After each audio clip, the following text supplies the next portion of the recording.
Hey everyone, welcome back to class. Today I wanted us to learn how to properly use a dictionary and a thesaurus. I know what you're about to say. But Mr. Lee, I don't care about how to use a dictionary. I can just Google that and boom, the answer is right there. Alright, you're absolutely correct. Except that the dictionary teaches more skills than Google and Alexa could really help you with. Hey Siri, can you make me smarter? I don't have an answer for that. Is there something else I can help with?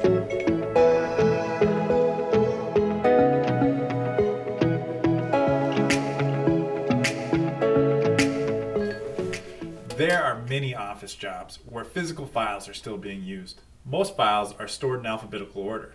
Imagine being a person at one of these jobs and not being good at filing in alphabetical order. There would be hours wasted trying to find the misplaced files, and that's if you ever find the files at all.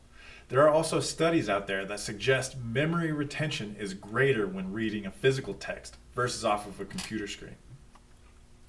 One of the biggest contributing factors to success in the academic world is your ability to memorize concepts. One way to do this is by building your vocabulary. The more words you know, the more you can relate to it and understand the different concepts you are trying to learn. Okay, let's go over our goals today. There are 4 different goals I want you to learn. Number 1, I want you to understand how to quickly and easily find words in the dictionary and the thesaurus. Number 2, what situation a dictionary would be used for and what a thesaurus would be used for. Number 3, explain the different tools found in a dictionary and how to use them. And number 4, determine what someone means when they say find the best word in the thesaurus. Alright, let's start with what each is used for. I have a dictionary and I have a thesaurus. Okay, dictionaries are to find out what a word means or the definition, while a thesaurus is to find words that are closer to the meaning that you are trying to get across. We're going to dissect a dictionary to help you find the understanding of what I mean. First, we want to find a word we are looking for. How do we do this in this big old book? Open up the dictionary. You'll see on the page 2 words that stand out more than the other words. Usually they're at the top, and usually there are 2 of them. Sometimes I've seen 1, sometimes I've seen 1 on either side of the page, sometimes I've even seen them at the bottom. But most of the time there are 2 of them, just like you see here at the top of the page. Those are called guide words. They are 1, populous, which means that it's at the very beginning of the page, and the last one is portico, which means it's at the very end of the page. These are both alphabetical. So that means if your word falls alphabetically between both these words, then your word is most likely on the page. The reason for this is to help you quickly scan through the pages and use it as a tool. Now, this doesn't mean you need to flip through all the pages to find a word. There are 26 letters in the English language. Imagine that you cut the dictionary into 26 equal amounts of pages. They are still in alphabetical order. So I wouldn't look in the beginning of the dictionary if my word started with the Z, and I would know my word is somewhere close to the middle if it starts with L. This cuts your search time down drastically. Let's say we wanted to find the word protractor. I know the letter P is somewhere between the middle and the end of the alphabet. Here I'm pretty close. Now I follow the first letter of the guide word to make it quicker.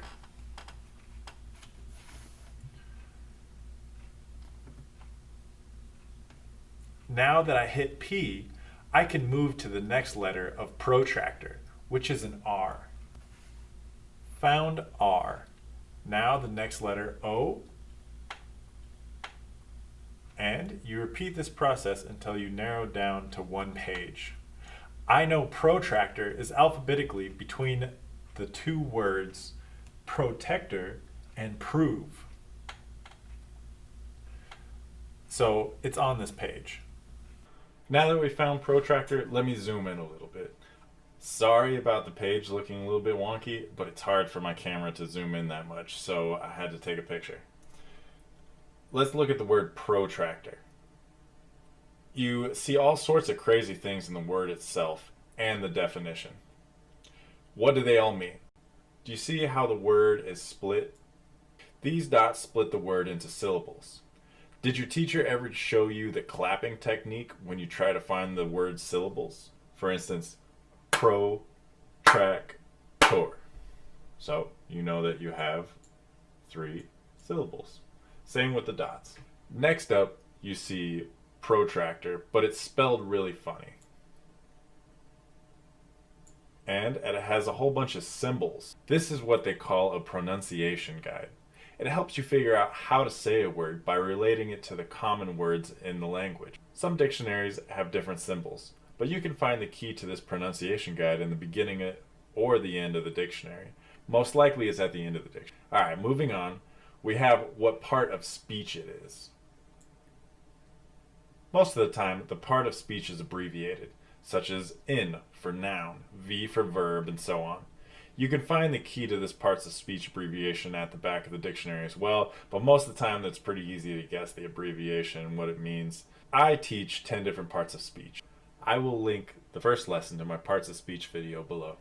You'll notice that some of these words have numbers and even letters. If you see a bold 1, 2, 3, and so on, this is because there are that many completely different meanings of the word. You might get confused with the bold A, B, C, and so on, but don't.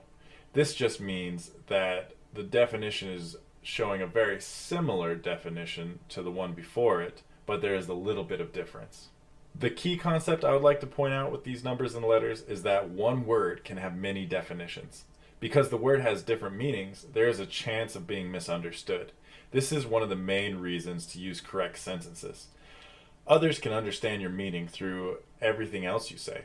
This is called understanding the definition through context. I will teach context in my next lesson, which I'll link below as well.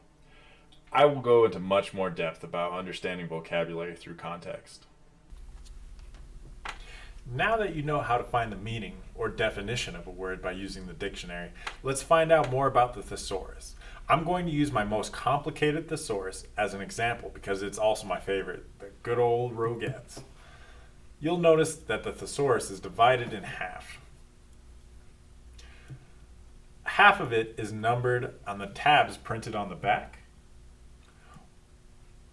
Half of it has letters on the tabs printed in the front. This is a Roget's thing, and one of the main reasons some students find it so complicated. Let's find the word run. Start by using the letter tabs printed on the front. Notice how the thesaurus is in alphabetical order, just like the dictionary. It uses guide words on top. Use the same techniques we use in the dictionary. So they gave you a number to flip to the other side of the book and find more words. This is a trick Roget uses to save space when they wrote it. There you go. We found run. Notice how there are no definitions like there is in a dictionary. It gives you a bunch of words similar to run. The thesaurus even gives multiple words combined into what is called a phrase. This helps you think of words or phrases closer to the definition of what you're trying to say. For instance, run doesn't sound as fast as what I'm trying to say, but I can't think of a word that sounds faster. I'm thinking about more speed.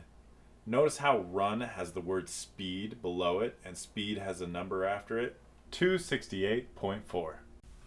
I flip to the 200s and find the number. Notice this is in numerical order, just like alphabetical order. Found it. Sprint. That sounds way faster than run. That word is closer to what I mean. That is what a thesaurus is for, to find a word that is closest to what you mean. Okay, let us review. A dictionary is for definitions. A thesaurus is to find more of a precise word. Use guide words to find your word easier. You can use a dictionary to find how many syllables, the pronunciation, the part of speech, and if there are any different meanings for the word that you are looking up. Remember that words can have multiple meanings. Anyway, that's it for today. So don't forget to review Finding the Definition Through Context, which I linked below. And once again, thanks for letting me teach you. See you next time. I'm so excited. I have a question for her. Alexa, will you be my friend? Of course we can be friends. You seem very nice. I want you to understand how to quickly and easily find words in the dictionary in the thesaurus.